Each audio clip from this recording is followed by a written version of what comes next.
अस्सलामुअलैकुम। हमारा आज का टॉपिक है monopolistic competition. Monopolistic competition basically monopoly और परफेक्ट कंपटीशन का जब कम्बिनेशन होता है वो आपके पास मोनोपोलिस्टिक कंपटीशन होता है। ठीक है, यहाँ पे लार्ज नंबर ऑफ फर्म्स होती हैं जैसे कि परफेक्ट कंपटीशन में होती है, लेकिन मोनोपोली किस में होती है? मोनोपोली आपको प्राइसेस में होती है कि हर फर्म इंडिपेंडेंट होती है प्राइस सेट करने पे, लेकिन वो अपने कंपटीटर्स का, राइवल्स के प्राइसेस को, पॉलिसीज़ को देखते हुए जो है वो प्राइसेस जो है वो सेट करती है। ठीक है, मोनोपोलिस्टिक कंपटीशन इसलिए इसे कहते हैं क्योंकि यहाँ पे मोनोपोली भी होती है किसी सेंस में, और आपका परफेक्ट कंपटीशन भी होता है, यानी कि एग्जिट और एंट्री जो है वो आपको आप फर्म पे डिपेंड करता है। अगर वो एंटर होना चाहिए वो इजीली एंटर हो सकती है, और अगर वो एग्जिट करना चाहिए तो वो फ्रीली जो है वो एग्जिट कर सकती है मार्केट में से।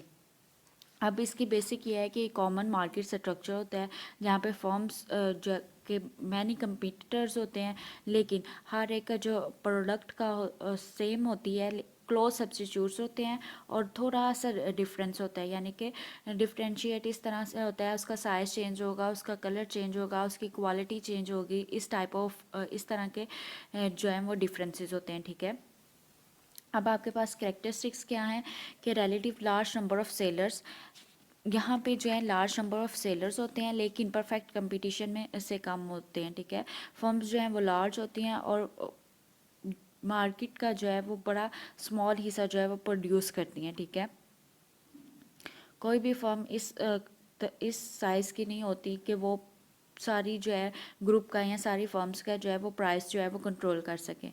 आगे प्रोडक्ट डिफरेंशिएशन में ये होता है कि आपके जो प्रोडक्ट्स हैं वो क्लोज सब्स्टिट्यूट्स होते हैं। इट्स मीन कि उनके आप एक जैसे होते हैं लेकिन उनमें थोड़ा थोड़ा डिफरेंस होता है, जैसे उनका साइज़, डिज़ाइन, कलर, शेप, उनकी परफॉर्मेंस, उनकी पैकेजिंग जो है, ये सारी चीज़ें उनके चेंज होती हैं, जिसकी वजह से आपकी प्रोडक्ट डिफरेंशिएट कर रही होती है firm to firm. Price determination in view of the policy of other firms. आप एक जो फर्म है वो खुद से प्राइस डिटरमिन करती है, उसके प्राइस कोई दूसरी फर्म जो है अफेक्ट नहीं करती, लेकिन किस बेस पे प्राइस को डिटरमिन करती है कि अदर फर्म्स की जो प्राइसेस है, राइवल्स की प्राइसेस पॉलिसी क्या है, उस बेस पे वो प्राइसेस जो है वो सेट करती हैं। सेलिंग कॉस्ट, इसमें जो है फर्म्स को सेलिंग कॉस्ट भी बियर करना पड़ती है इस सेंस में क्योंकि वो प्रमोशन करती है, प्रमोशन पे एक्सपेंसेस करती है, एडवर्टीजमेंट एक्सपेंसेस होते हैं, सैलरीज देती हैं मार्केटिंग स्टाफ को। इन सब चीज़ों के लिए जो उनको कॉस्ट बियर करना पड़ती है वो सेलिंग कॉस्ट होती है, यानी कि अपने प्रमोट करने के लिए अपने प्रोडक्ट को। ठीक है, और नेगेटिवली स्लोप डिमांड कर्व होता है लाइक अ मोनोपली।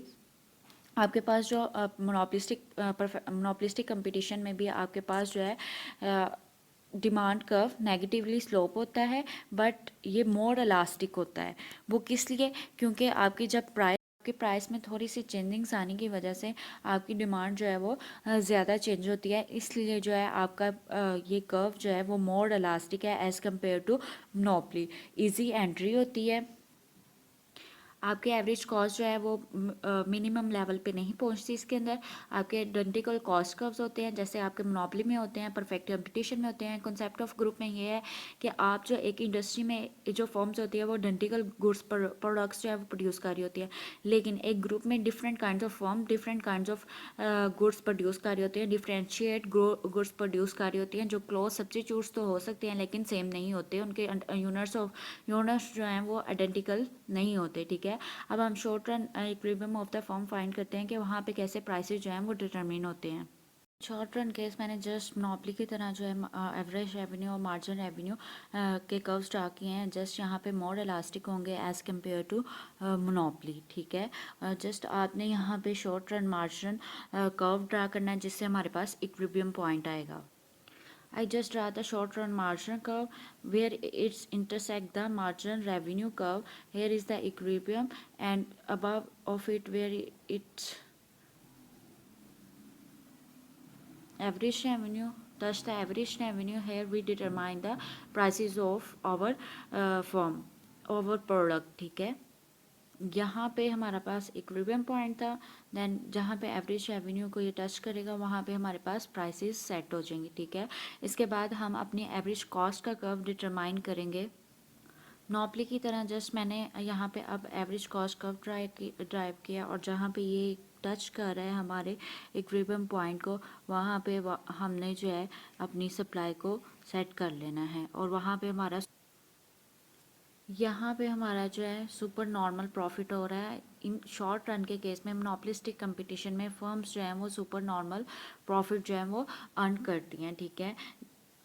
उनकी क्योंकि कॉस्ट जो है वो बिलो द एवरेज रेवेन्यू होती है, आपकी average cost below the average revenue हो जाती है। अब हम देख लेते हैं कि लॉस के केस में कैसा होगा। लॉस के केस पे भी मैंने जस्ट एवरेज रेवेन्यू और मार्जिन रेवेन्यू ड्रा कर दिए। यहाँ पे आपने आउटपुट को ले लेना है और हॉरिजेंट वर्टिकल पे आपने प्राइसेस को ले लेना है, ठीक है। यहाँ पे मैंने short run margin curve drive किया, जस्ट जहाँ पे इंटरसेक्ट कर रहा है यहाँ पे आपका इक्विलिब्रियम पॉइंट आ जाएगा और यहाँ पे आपकी आउटपुट जो है वो डिटरमिन हो जाएगी। ये आपका इक्विलिब्रियम पॉइंट है, यहाँ से आपके प्राइसेस डिटरमिन हो जाएंगे। शॉर्ट रन लॉस के केस में ये होगा कि आपका एवरेज कॉस्ट कर्व जो है वो margin cost average revenue curve से अबव लाई करेगा, यानी कि आपकी एवरेज रेवेन्यू जो है वो कम होगा as compare to average cost, जिससे आपको जो है वो लॉस होगा।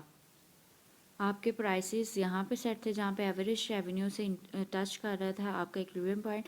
अब जहाँ पे ये आपके short run average cost curve है और यहाँ पे जहाँ पे टच करेगा वहाँ पे आपकी कॉस्ट होगी। और ये जो एरिया है ये आपको शो कर रहा है कि यहाँ पे आपकी फर्म्स को मोनोपोलिस्टिक कंपटीशन में लॉस हो रहा है। सिर्फ एवरेज वेरिएबल कॉस्ट यहाँ पे फुलफिल हो रही है, जबकि एवरेज कॉस्ट आपकी ग्रेटर है एवरेज रेवेन्यू से, सो लॉस होगा। अगर इससे भी ज़्यादा आपकी एवरेज कॉस्ट ज़्यादा हो जाती है तो आप एक पॉइंट आएगा कि फर्म्स जो हैं वो शट डाउन हो जाएंगी, जैसे हमारा मोनोपोली के केस में हुआ था। रन में आप एवरेज रेवेन्यू और मार्जिनल रेवेन्यू लॉन्ग रन डिरा करोगे, देन आप लॉन्ग रन मार्जिनल कर्व लोगे, ठीक है। लॉन्ग रन मार्जिनल कर्व जहाँ पे ये आपका इंटरसेक्ट कर रहा है ये आपके पास इक्विलिब्रियम पॉइंट आ जाएगा, ठीक है। यहाँ पे आपका आउटपुट डिटरमिन हो जाएगा और यहाँ पे प्राइसेस। अब जो आपका लॉन्ग रन होता है यहाँ पे एग्ज़िट और एंट्री और साइज़ कैपेसिटी कोई फ़र्क नहीं पड़ता, सारा कुछ वेरिएबल होता है, चेंजिंग्स आती रहती हैं। उस चेंजिंग्स की वजह से जब आपका अब नॉर्मल प्रॉफिट होता है तो तब आपकी एंट्री ऑफ फॉर्म्स जो है बढ़ जाती है, ठीक है, वो फिर नॉर्मल पे आ जाता है। इसी तरह जब आपका लॉस होता है तो जो फॉर्म्स हैं कुछ क्विट कर जाती हैं, जिसकी वजह से आप फिर नॉर्मल प्रॉफिट पे आ जाते हो। तो लॉन्ग रन में हमेशा आपका जो है वो नॉर्मल प्रॉफिट अर्न होता है, ना अब नॉर्मल होता है ना लॉस होता है, ठीक है। आपका जो इक्विलिब्रियम पॉइंट है यानी कि प्राइसेस जो हैं वो सेम रहेंगे, यहाँ पे आपको लॉस नहीं होगा।